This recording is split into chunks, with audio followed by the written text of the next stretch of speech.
Video थोड़ा लंबा है लेकिन देखिए और सुनिएगा जरूर, क्योंकि विश्व गुरु विश्व बंधु का तो नहीं पता, अडानी के बचाव पर हर कीमत पर उतारू बीजेपी ने विश्व में हिंदुस्तान की साख गिराने पर क्यों मन बना लिया, यह समझ से परे है। पहले बीजेपी ने कहा कि अमेरिकी सरकार मोदी सरकार को उखाड़ फेंकना चाहती है, उनको अस्थिर कर रही है, उनके खिलाफ मीडिया में खबरें छपवाती है। भाई ये तो बहुत गंभीर आरोप है। मोदी जी को तुरंत अपने मित्र ट्रंप जी को फोन करना चाहिए और पूछना चाहिए ऐसा क्यों हुआ। खैर, on a serious note, America ने पलटकर दो टूक जवाब दिया और कहा है कि यह निराशाजनक है कि भारत का सत्तारूढ़ दल इस तरह का आरोप लगा रहा है। अमेरिका दुनिया भर में मीडिया की स्वतंत्रता का चैंपियन रहा है और स्वतंत्र मीडिया ही लोकतंत्र में सरकार को जवाबदेह बनाता है। अडानी को बचाने के लिए नरेंद्र मोदी देश हित को भी परे रखकर अभी क्या क्या करेंगे आप लोग देखते जाइए। पर मोदी जी जाग जाइए, ये जो घिसे पिटे देश के खिलाफ अंतरराष्ट्रीय साजिश वाले आपके जुमले हैं ना, ये पुराने हो चुके हैं। और इस तरह की बेतुकी बातें तभी बोली जाती हैं जब आदमी फंस जाता है और उसके पास अपने बचाव के लिए कोई तर्क नहीं होता, जैसे आपके पास अडानी के लिए नहीं है। लेकिन क्योंकि आप लोगों ने इतना झूठ बोला है तो उसका क्रमवार जवाब भी सुन लीजिए। पहला आरोप, अडानी मुद्दे में अंतरराष्ट्रीय साजिश है। अच्छा, तो क्या इसी साजिश के चलते अमेरिका में वारंट इशू हुआ, कीनिया में डील रद्द हुई, श्रीलंका में जांच, बांग्लादेश में कोर्ट द्वारा जांच, ऑस्ट्रेलिया में विरोध प्रदर्शन, इजराइल में विरोध हो रहा है? क्या इसी के चलते हो रहा है? आप लोगों को शर्म नहीं आती है? विश्व के इतने देशों में जांच हो रही है और यहां बेशर्मों की तरह पूरी की पूरी सरकार अडानी को बचा रही है, उस अडानी को जिसके चलते देश की छवि बर्बाद हो रही है। यहां सेबी से लेकर ED, CBI, income tax, department of revenue intelligence जैसे संस्थाओं का हाथ बांधकर उनको पंगु बनाकर अडानी के खिलाफ जांच क्यों नहीं होने दे रहे हैं आप लोग? फिर दूसरा आरोप, ओसीसीआरपी रिपोर्ट देश के खिलाफ षड्यंत्र है। बीजेपी में बैठे अडानी के जो दलाल हैं उनको ओसीसीआरपी रिपोर्ट से आपत्ति है, क्योंकि इसी रिपोर्ट के आधार पर पता चला था कि अडानी की 4 लिस्टेड कंपनियों में पब्लिक के पास जो शेयर है उनमें से 13% तो अडानी के जो सहयोगी हैं चांगचुंग लिंग और नासिर अली शबान अली उन्हीं के पास है। हिंदुस्तान में नियम है 25% पब्लिक के पास होना चाहिए, 13% इन्हीं के सहयोगियों के पास है जो नियमों की धज्जियां उड़ाना है।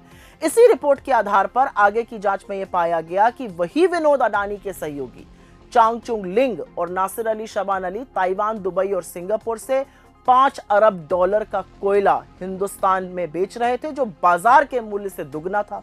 और इसके चलते कोयले का दाम बढ़ा, बिजली का दाम बढ़ा और हिंदुस्तान के लाखों उपभोक्ताओं ने महंगी बिजली खरीदी। क्या यह आरोप नहीं है कि कोयला और बिजली की ओवर इनवॉइसिंग, उनके जो दाम बढ़ा बढ़ाकर जो पैसा आया उसी से अडानी के शेयर में हेरा फेरी हुई? जांच में तो यही पाया गया था। जो इन्वेस्टिगेटिव रिपोर्ट्स आई, किस भारतीय एजेंसी ने इस पूरे रैकेट की जांच की? एक का नाम बता सकते हैं आप?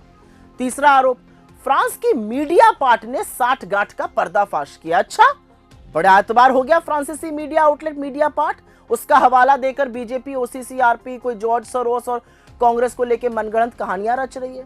ये कितना दोहरा मापदंड है आपका, और बताती हूं क्यों। क्योंकि ये वही मीडिया पार्ट है जिसने राफेल घोटाले को भी उजागर किया था, आपका नाम लेके किया था, और तब बीजेपी ने उसको भारत के खिलाफ एक साजिश करने वाला अखबार और मीडिया बुलाकर खारिज कर दिया था, और अब उसका हवाला दे रहे हैं। मतलब हिपोक्रेसी की भी सीमा तो होती है भाई। खैर, चौथा आरोप, विदेशी मीडिया पर आश्रित है कांग्रेस। अरे भाई, दोहरे मापदंड तो देखे जाएं पहले आपके। यही विदेशी मीडिया जब मोदी के कसीदे पढ़ेगा तो सबके सब उसका हवाला फिर आप क्यों देते हैं? एक छोटे से अखबार को गलती से द गार्डियन समझकर वो रिपोर्ट क्यों साझा करते हैं? विदेशी मॉर्निंग कंसल्ट जो 200 लोगों का फीडबैक लेकर नरेंद्र मोदी को सबसे पॉपुलर लीडर घोषित कर देता है, उसको उछल कूद कर करके क्यों लगाते हैं हर जगह? जब विदेशी मीडिया आपके लिए अच्छा लिखे तो सिर के बल खड़े होकर दंडवत हो जाते हैं, और जब वो बुरा लिखे तो उनको भारत विरोधी कहते हैं। ये जो मीठा मीठा गप और कड़वा कड़वा थूक है ना, ये थोड़ा दोहरा मापदंड है, ये चलेगा नहीं। लेकिन पांचवा आरोप, और ये बड़ा सनसनीखेज है, जातिगत जनगणना विदेशी एजेंडा है। कैसे भाई? जातिगत जनगणना की मांग पूरे देश से उठ रही है और उसके बावजूद मोदी सरकार किसी भी तरह की जनगणना करने से भाग रही है। यह देश का सबसे ज्वलंत मुद्दा है, समता का मुद्दा है, समानता का मुद्दा है। ये विदेशी मुद्दा कैसे है? इस देश के पिछड़े, दलितों, आदिवासियों और गरीब सामान्य वर्ग के साथ कितना और कब तक धोखा करेंगे आप मोदी जी? सवाल इस बात का है।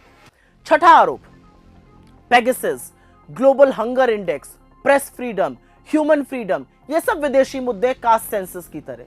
अच्छा, क्या यह सच नहीं है कि जांच में कई फोनों में पेगासस के अवशेष पाए गए? वो पेगासस जिससे आप अपने ही लोगों की और विपक्षियों की और सीजेआई तक की जांच करा रहे थे, जासूसी कर रहे थे? क्या यह सच नहीं है कि ग्लोबल हंगर इंडेक्स में भारत लगातार गिरता रहा, पाकिस्तान और नेपाल से भी पीछे हो गया है?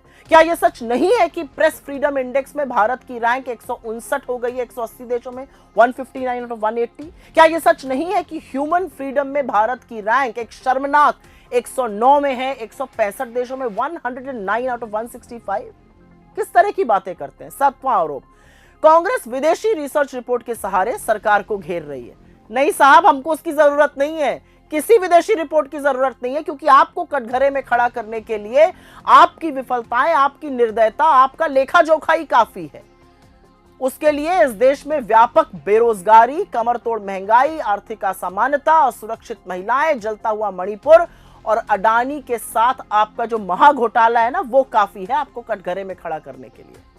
फिर 8वां आरोप आप लोग लगा रहे हैं, विदेशी ताकत भारत की अर्थव्यवस्था को डिरेल कर रही है। अरे किसी को डिरेल करने की जरूरत नहीं, आप उसके लिए काफी हैं।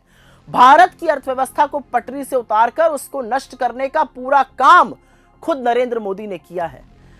नोटबंदी, गलत जीएसटी, तुगलकी लॉकडाउन जैसे कारणों के चलते बेरोजगारी बढ़ी, आर्थिक असमानता बढ़ी, गुर्बत बढ़ी और आय कम हुई। आज की स्थिति यह है कि देश में जीडीपी गिर रहा है, महंगाई चरम सीमा पर है, आय थम गई है, भयावह बेरोजगारी है, रुपया गिरता ही जा रहा है, और इसके लिए मोदी और सिर्फ मोदी जिम्मेदार हैं, जो कि अडानी के बचाव में जुटे हुए हैं।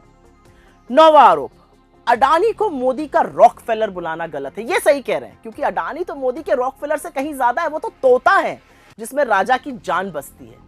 क्या यह सच नहीं है कि नरेंद्र मोदी अडानी के जहाज में घूम घूम कर प्रचार करते थे? क्या यह सच नहीं है कि मोदी और अडानी बिल्कुल घनिष्ठ मित्र हैं? क्या यह सच नहीं है कि प्रधानमंत्री के बाद मोदी ने दुनिया भर में अडानी को डील दिलाने के लिए यात्राएं करी? क्या यह सच नहीं है कि मोदी ने अडानी के लिए कानून बदले, उनको पोर्ट, एयरपोर्ट, हर चीज का एक छत्र राज दिलाया गया? क्या यह सच नहीं है कि नरेंद्र मोदी के प्रधानमंत्री रहते अडानी के खिलाफ किसी भी एजेंसी ने कोई निष्पक्ष जांच नहीं की, जबकि लगातार गंभीर आरोप लगते रहे? क्या यह सच नहीं है कि अडानी नंबर 2 पर पहुंच गए विश्व के अमीर लोगों में मोदी जी के चलते? 10वां आरोप, विपक्ष और कांग्रेस ने स्टॉक मार्केट को ठेस पहुंचाई। जी नहीं, असल में अडानी और मोदी ने स्टॉक मार्केट मिलकर तबाह किया। स्टॉक मैनिपुलेशन, शेल कंपनीज के गंभीर आरोपों के बाद भी सरकार ने मुंह मोड़ लिया। चुनाव से पहले मोदी और शाह मार्केट में सटोरियों की तरह दांव लगा रहे थे, जिसके चलते छोटे निवेशकों का करीब करीब 30 लाख करोड़ रुपए स्वाहा हुआ। इसके लिए कौन जिम्मेदार है?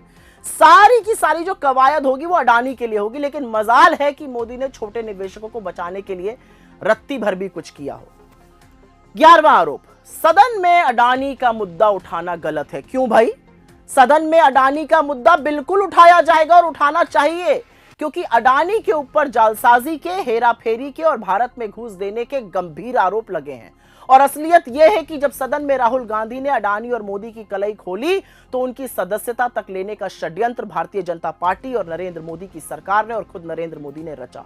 तो एक बात तो गांठ बांध लीजिए, हम सदन में अडानी और मोदी के मुद्दे को उठाएंगे, क्योंकि इस देश में भ्रष्टाचार से लिप्त नरेंद्र मोदी और गौतम अडानी का सच सामने आना जरूरी है।